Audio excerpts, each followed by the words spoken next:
Right now at 5, the 2020 presidential election very much on the minds of Senate Republicans.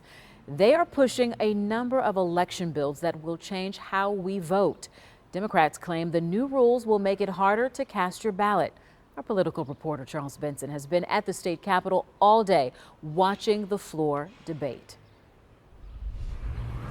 Well, Shannon, Republicans say they are trying to provide more clarity around voting laws after record absentee votes or voter turnout last November. Now, Democrats say Republicans are just upset that they lost the presidential race and now want to change the rules. One big rule change is around those drop boxes, places where people can drop off their absentee ballot instead of mailing it in.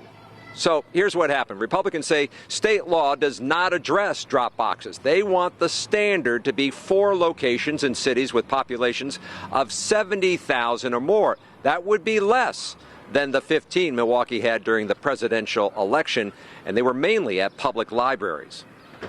We're just saying that it'll be up to the clerk to decide where those drop boxes should be, up to 4 drop boxes. We're legalizing drop boxes. It should be just as easy for African Americans to vote as it is for white people to vote. And right now, it's not.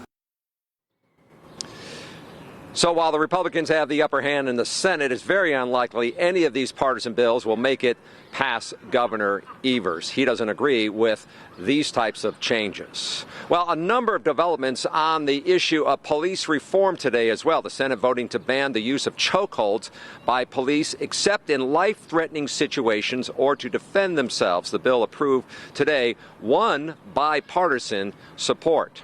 Now, senators also passed a bill that attempts to stop efforts to defund police. The measure would mandate that any municipality that decreases funding for police would receive an equal cut in state aid. And a third police reform bill was also passed that would create a statewide use of force standard for law enforcement. It would also require officers who witness what they believe to be an inappropriate use of force incident to report it and give them whistleblower protection.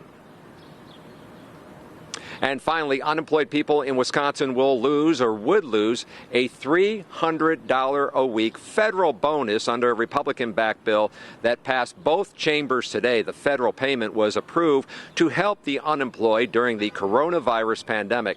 It is scheduled to end in September 6th, that is. 25 other states have already approved ending it earlier, saying it has only worsened worker shortage problems. Governor Evers has signaled that he will veto that proposal. So, Shannon, we'll be here live at 6, tell you more about what's happening in the Senate, especially with these drop boxes and some other changes on how people voted in 2020. It will look different going forward. For now, we're live in Madison. Charles Benson, TMJ4 News.